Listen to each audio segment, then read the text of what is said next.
السلام علیکم ډاکټر مولانا صاحب د وزن د کمیدو دپاره که نسخه راوشي. وعلیکم السلام ورحمت الله وبرکاتو. نن یو داسې فارموله درښیم، بیا به دا نه وایي چې ماته دې فارموله نه ده راښولې، بیا به دا نه وایي چې ماته دې ګریلو ټوټکه نه ده راښولې. نن یو بهترینه فارموله چې د هغه درښیم، ته خپل نس چې دی هغه کښنی که، خپل نس چې دی هغه نه باسه، د خپل راوتلی نس چې دی هغه ختم که، او خپل زیات وزن چې دی هغه ته رخصت ورکړه. د زیات وزن څخه ډېر خلک پریشان وي، وایي د وزن څخه په تکلیف یم، وزن مې دومره زیات دی، ورځ رابله خپل بدن څخه چې دی بېزاره یم او خپله ساه نه سم اخیستلی، په تکلیف یم.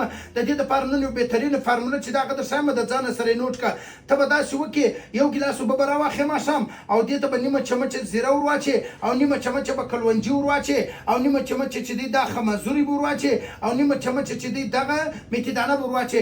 دا به کښېږدې، دا ګیلاس اوبه چې دي، دا ګیلاس اوبه ماښام دې دا ګرشن کې واچوه، کښېږدې، او سهار وختي به په خالي نس باندې دا اوبه چې دي هغه به وڅښې، دا دوا چې د هغه به تسه کې، دا چڼ به کې اوبه چې دي هغه به وڅښې. او د دې دپاره په بهترینه طریقه باندې ستاسو خادم، ستاسو ورور، ستاسو دوست، ستاسو مالي ډاکټر حکیم مولانا حبیبالله منیب فارموي پاکستاني جامع اینډ اربت سنټر کې ستاسو دپاره یو بهترینه فارموله چې د هغه تیاره کړې ده.